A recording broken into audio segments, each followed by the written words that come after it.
Okay, my name is Mark Harding, and I'm the interim Chief Operations Officer of the Malcom X and Dr. Betty Shabazz Memorial and Educational Center. It's a long title, but it's an important title. This center, we also are known as the Shabazz Center for short. We continue the work of Malcom X and Dr. Betty Shabazz by advancing human rights and social justice. Our vision is to bring communities together, different communities together, through education and dialogue to create a just society. Malcom X is world famous, is known to tens of millions of people. He's one of the 20th century's most remarkable characters in American history. By the time of his death, his name was El-Hajj Malik El-Shabazz, which he took when he went and took on pilgrimage to Mecca. So we know him as Malcom X, but his full name is El-Hajj Malik El-Shabazz. He was married to Dr. Betty Shabazz. They were married for 7 years before he was assassinated, and they had 6 children, 2 of whom were actually born after his death. Well, we're a memorial site because Malcom X he gave his last speech right over here on February the 21st, 1965, and he was martyred right over here.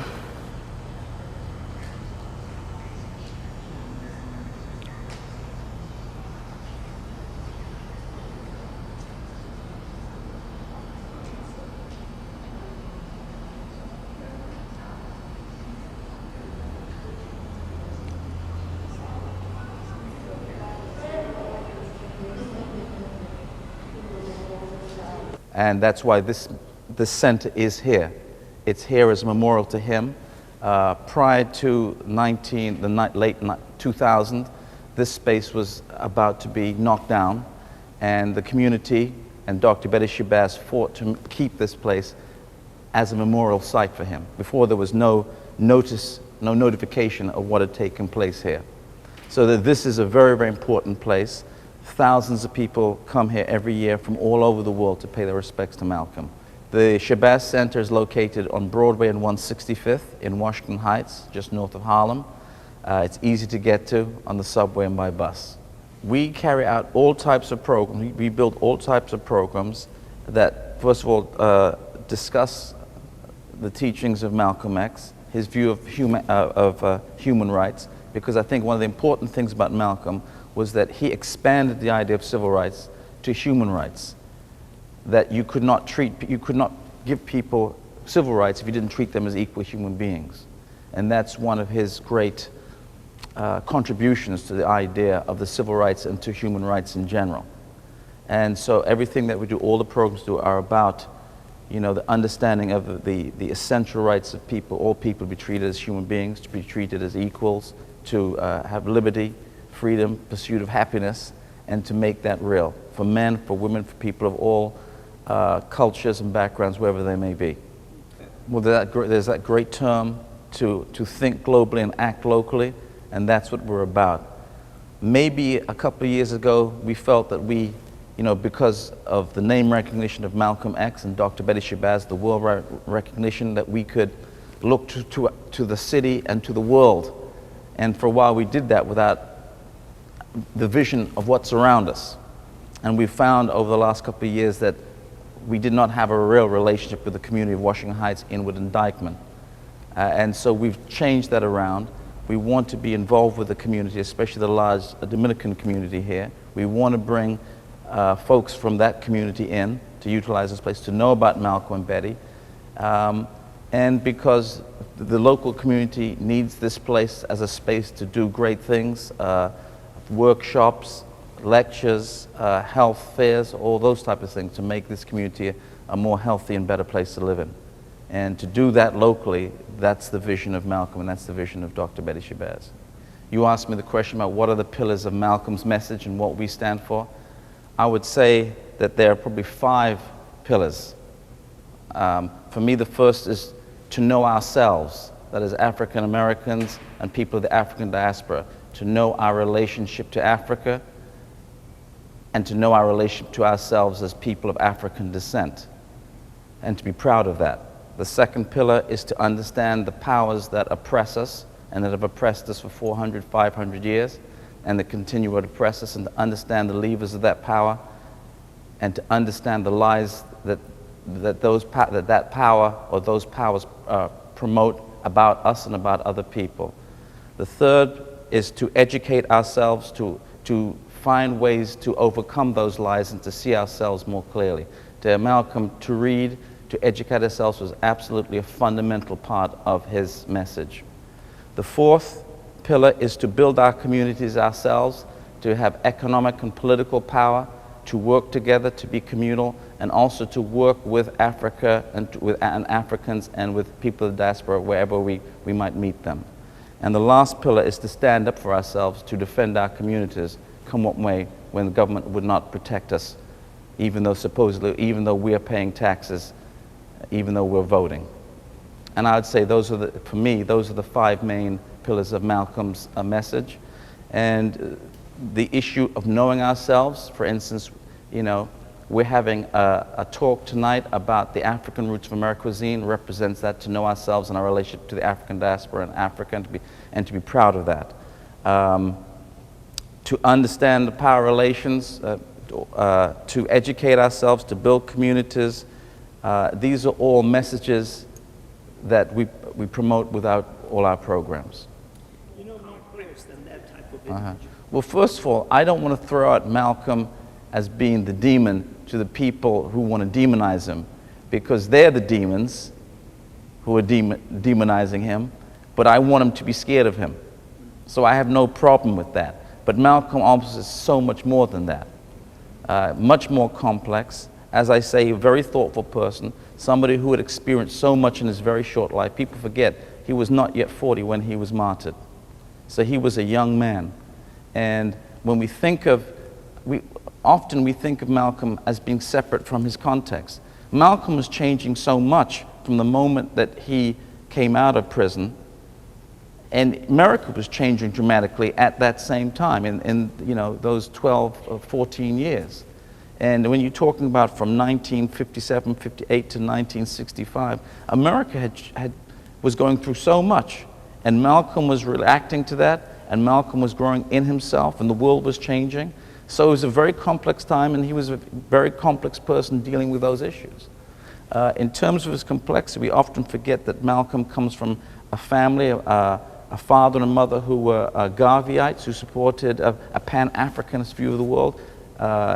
His parents actually met in Montreal at a Garveyite conference.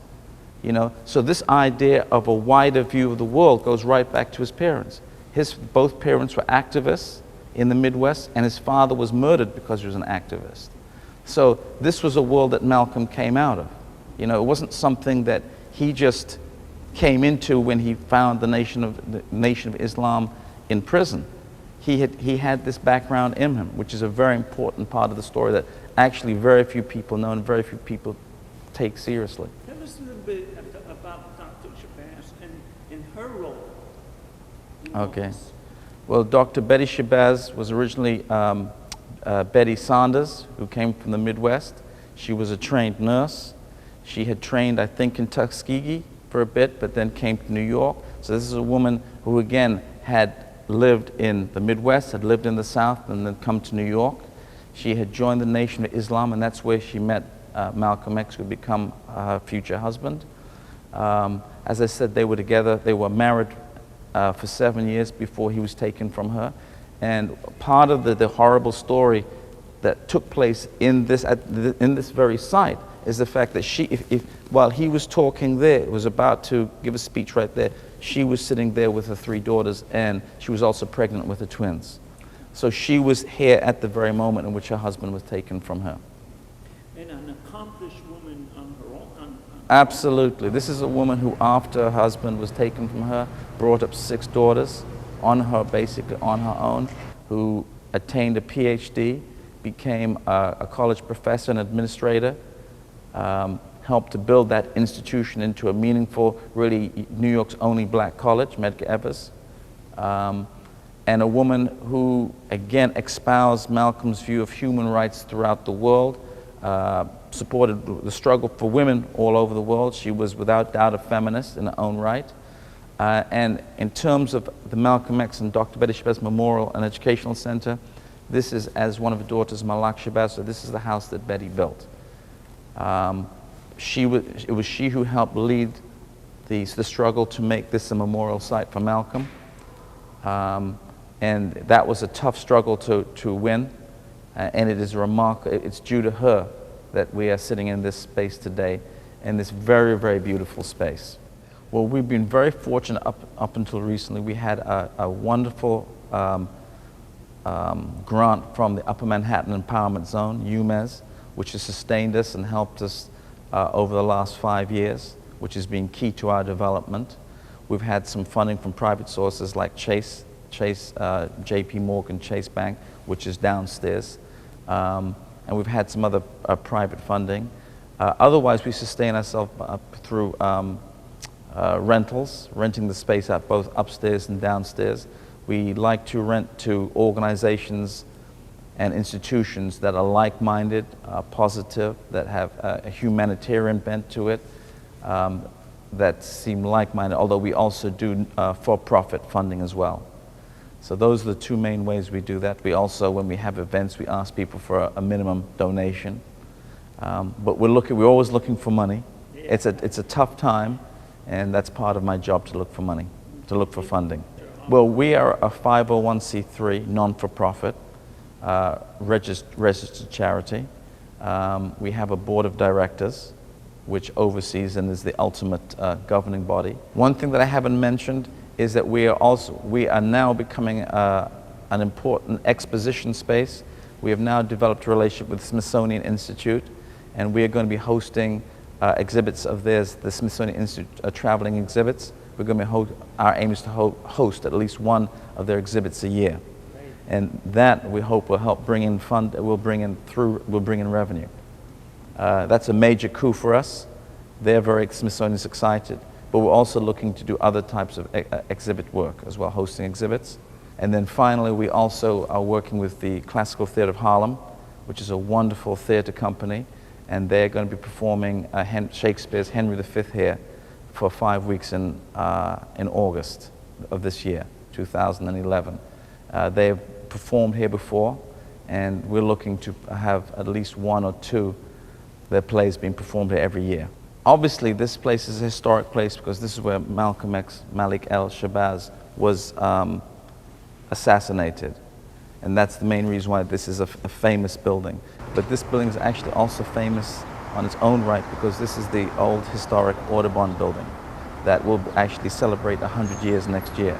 It was opened in 1912, and one of the things that was saved with the campaign to create this memorial site was about 1/3 of the original building of the historic Audubon building, and that's where the Shabazz building is actually housed. So when you come into this space, you come into an historic site in its own right that will be 100 next year. Shabazz Center contains 3 remarkable pieces of art that really represent Malcolm and Dr. Betty Shabazz.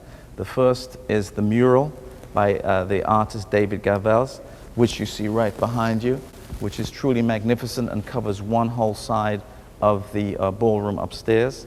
And it's a painting that represents his life's experience that when you read the autobiography of Malcolm X, you know about. So it goes back to his childhood and the burning down of his house by racists when he was a child, and it ends with him going to Africa and then going to the UN. And then downstairs we have a full life-size statue of Malcolm X by the Hungarian sculptor Gabriel Koron. And what's special about that, not only is it a fabulous piece of art by the artist herself, but it was one in which she spent a lot of time with Dr. Betty Shabazz at her side, explaining what worked for Dr. Betty Shabazz, that caught Malcolm's essence. It's a fabulous statue, right? Lastly, and sometimes people miss it and they have to be told, there's a beautiful glass frontage that covers the whole front of our entrance by the artist Colin Chase, and 2 of the panels represent the old-time microphones from the 60s, and then the panels on the outside represent in geometric form, represent his message and his voice going out to the world. And in the 2 middle passages, if you look carefully, there's actually Arabic writing, and I think the message is peace be with you. Well, one of the major departures recently has been our youth programming, and we are working with a couple of wonderful local youth organizations, WHAM, Washington Heights Arts Movement, and United Nile, in bringing this programming to the center. And for us, that's a major and important new program for us. The youth are the future. The youth of this area and Upper Harlem need to have a space like this, to help them, a place for after-school programs, a place for summer programs, and also, not just in terms of the youth. If we talk about youth from 5 or 6 up to the mid-20s, it's about bringing them to know Malcolm and Dr. Betty, to understand the message and to make use of it for their generation. And how do you propose to do that? What sort of things do you want to? Well, after-school programs, theater programs, health and wellness programs. We're working that for the summer right now. And the other thing is, which is far more difficult, is to bring their parents in as well, one way or another. We are an open organization, open to all folks who believe in creating a better and just world, all right? For instance, if we just talk of the different groups that have used or will use this space in the next few weeks, we have the New York Presbyterian Hospital that utilized this place. We have, just last week, a huge meeting of Jehovah's Witness youth organization that had, I think, 400 people here from all over the tri-state area. We've got an African-American Jewish organization which is going to be using our space to celebrate Passover. We have a bat mitzvah taking place here. And what's special about that, the people who asked to utilize this are people who love Malcolm. And so this was a community event for them, so that's wonderful. We have political meetings here. We have Dominican organizations that have used and will always use this place. We have charter schools who use the space for the graduations. So all different groups of people are welcome, and all different groups of people utilize this space. That's very important. So this evening we've got a book signing and a talk by Professor Jessica Harris of Queens College. Jessica is a friend of mine, and we're actually working on a film together. She is the preeminent scholar on the African-American culinary history in this country, and also the culinary history of the African diaspora.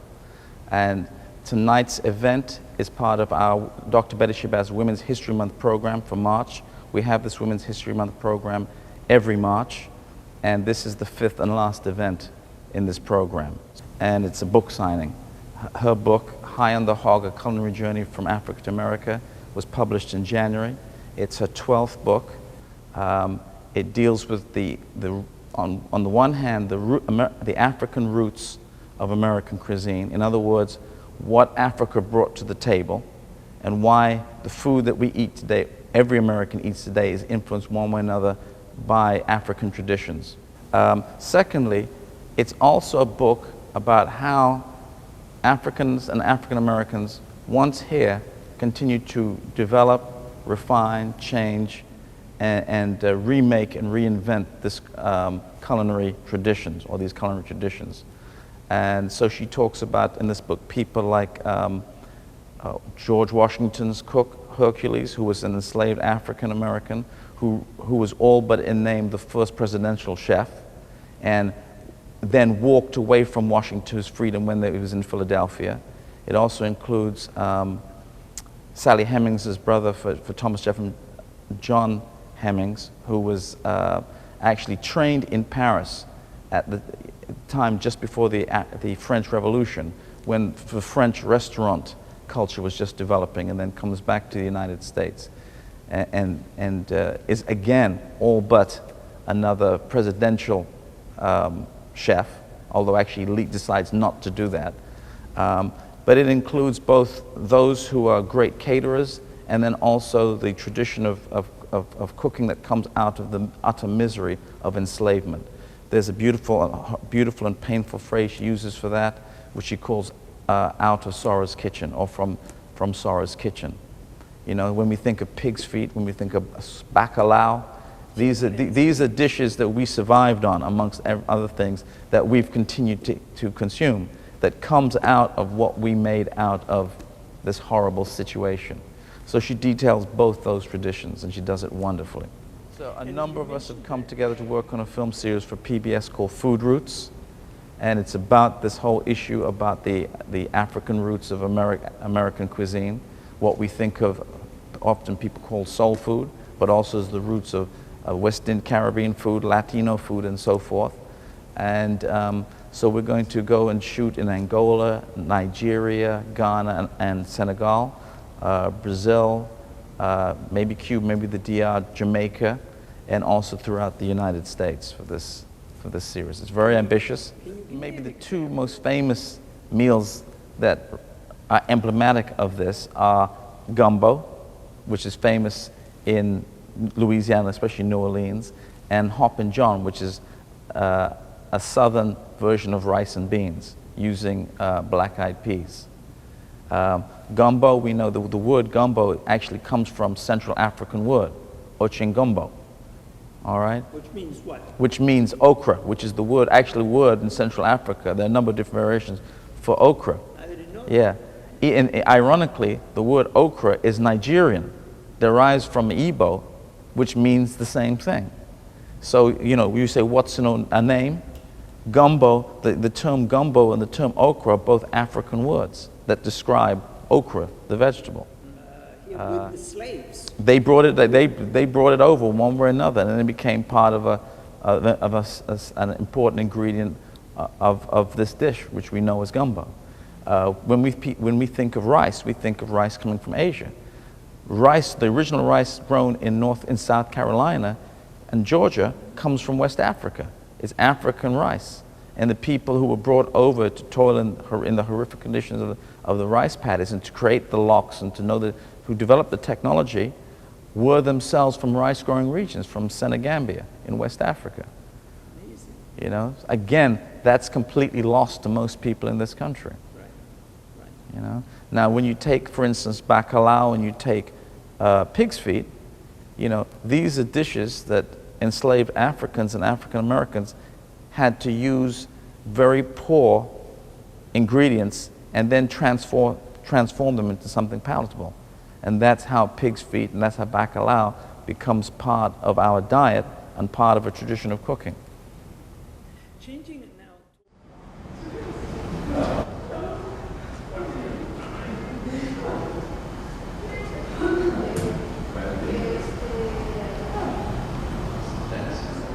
And we've got a wonderful evening ahead. I'm going to introduce Crystal, who's going to facilitate. Crystal Parker is the senior editor for Uptown Magazine, and she's going to lead us through a conversation. Just a couple of things. There's a quote, "Tell me what you eat and I will tell you who you are." That goes back a couple of hundred years, and I hope that Jessica's going to engage us with that statement. One of the things we've been doing with this Women's History Month is to deal with subjects that are denied, obscured, or, you know, we want to reveal the truth. And this is about food, about basic sustenance, which is also about something much more. And I'm going to hand it over to Crystal. Class mistake. If there are two students in the class, one will be back in that corner and the other will be back in that corner because people don't sit next to each other. So please come on up. And it really is a conversation. I had said to Mark long before I knew the president was coming into town that if there's 5 people, I'm going to take them all downstairs, we're going to go to the bar and buy everybody a drink. You beat that number, so I can't take you downstairs to the bar, so you're stuck tonight. But Crystal, I interrupted, which, as you can now tell, I will do often. Well, again, once again, my name is Crystal Parker, and I'm the editor-in-chief of UptownMagazine.com. And wanted to first make sure that everyone, as we are having this conversation, thinks of your own questions. I don't want to be the only one asking questions all night. Wanted to start by asking Jessica why and how you became a food historian. Okay. Well, it's been an interesting journey, and ultimately it's a journey. I got this right here at home. Basically, it probably starts in my childhood. I'm an only child. My mother was actually a trained dietitian. And so, as an only child, when she was in the kitchen, I was in the kitchen. And other things, you know, so when she was cooking, I was cooking. So I watched her cook. The first dish I ever made was something called fruit pie cake. And that was because my mother was making pie dough. And she didn't, you know, I was in the kitchen. So she gave me the pie dough and I played around with it, put it in a pan on a cake sheet or something. Mixed some very strange looking red dye number 2 in it, so it came out pink. And my mother, bless her heart, ate it and said, yum, yum. And we decided it wasn't a cookie, it wasn't a pie, it wasn't a cake, so we called it a pie cake. My first culinary experience. But other things resulting from my own childhood was when the first non-UN related child to go to the United Nations International School. And I went, this is how old I am, with Ralph Bunch's children. And I was actually in the 3rd class. And at that point, the school, which is now down in Waterside, because the class that was 2 grades ahead of me was the initial class, every year they added a grade until they got through high school. And I attended up until junior high school. So I spent most, from pre-K through junior high. So I spent most of my childhood eating in houses of people from all over the world. That was me too. Flash forward, like most people involved with food, I had a great culinary epiphany in France.